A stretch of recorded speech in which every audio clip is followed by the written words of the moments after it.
सा वाणी सुनो। Hello to all the lovely and beautiful people out there.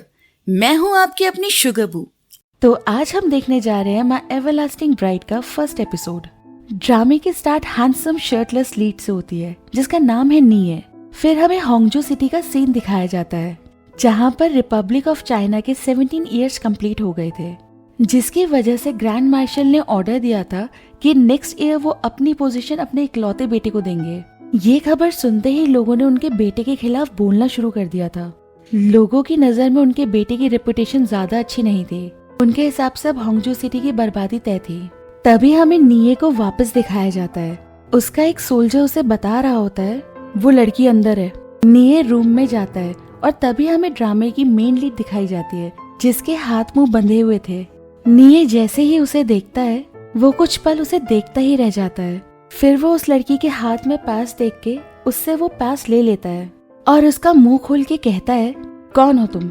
जिसे सुन वो उसे कहती है, मैं बस पास के रेस्टोरेंट की सर्वेंट हूँ। वो उसे कहता है, सर्वेंट के हिसाब से तुम्हारे पास से खाने की खुशबू क्यों नहीं आ रही? हाँ, मगर तुम्हारे पास से मेकअप की खुशबू बहुत तेज आ रही है। वो पकड़े जाने पे उसे कहती है, मेरा नाम जाउदी है, मैं मिस शेन की मेड हूँ। मैं और मिस शेन आज ये शहर छोड़ने वाले हैं। हमने ट्रेन टिकट और पैसे भी रेडी कर लिए हैं, बस हमें वो पास चाहिए था। नीये उसकी बात सुन के कहता है, जहाँ तक मैं जानता हूँ मिस शेन तो मिस्टर नीये से एंगेज है ना? वैसे तुम जानते हो भागने की सजा क्या होगी? उसकी बात सुन वो कहती है, वो एक नंबर का कमीना इंसान है। उसकी बात सुन नीये स्माइल करता है और फिर उसकी गर्दन पे चाकू रख देता है और कहता है, कमीना? हाँ? जाउदी डर जाती है और उसे कहती है, मैं सच बोल रही हूँ। नीये उसे सुन कहता है, घबराओ मत, मैं तुम्हारी हिम्मत की दाद देता हूँ। उसकी बात सुन जाउदी उसे कहती है, मैंने सब कुछ सच बता दिया है, क्या अब मैं जा सकती हूँ? नीये उसे कहता है, हाँ जरूर, और फिर वो उसके हाथ खोल देता है।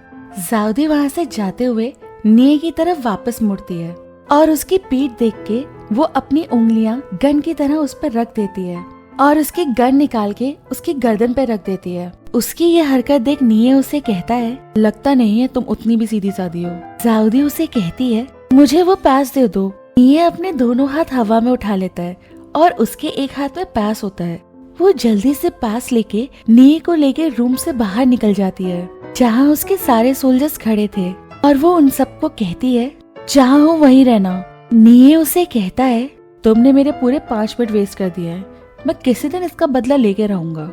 जाउदी उसे कहती है, मुझे लगता नहीं है तुम्हें कभी मौका भी मिल पाएगा। ये कह के वो गन एक सोल्जर की तरफ फेंक देती है और वहाँ से भाग जाती है।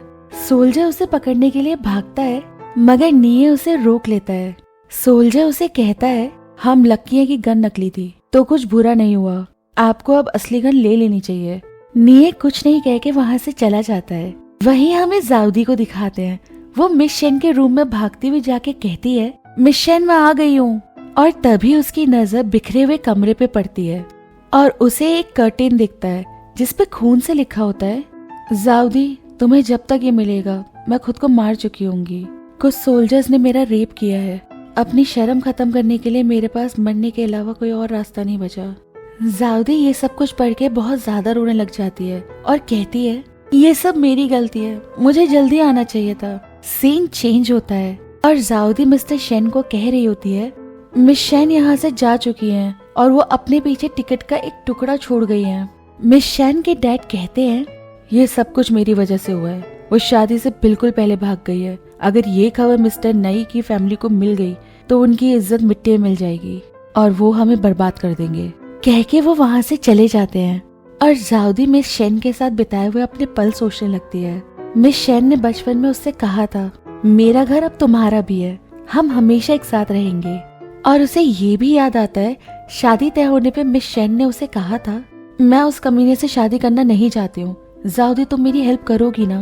और वहीं हमें दिखाया जाता है नीये के डैड उसे कह रहे होते हैं, क्या यही तुम्हारी जिंदगी का मकसद है? अपने बूढ़े बाप को शर्मिंदा करना और उसके लिए मुश्किलें पैदा करना? 1 साल के अंदर तुम ग्रैंड मार्शल की पोजीशन ले लोगे और जहाँ तक पब्लिक की नजर में तुम्हारी इमेज का सवाल है, मैं उस पर ज्यादा ध्यान नहीं दूंगा। उनकी बात सुन वो कहता है, मिलिट्री स्कूल ने मुझे सिखाया है हर चीज पे आपकी अथॉरिटी होनी चाहिए और आपकी पर्सनालिटी स्ट्रांग होनी चाहिए।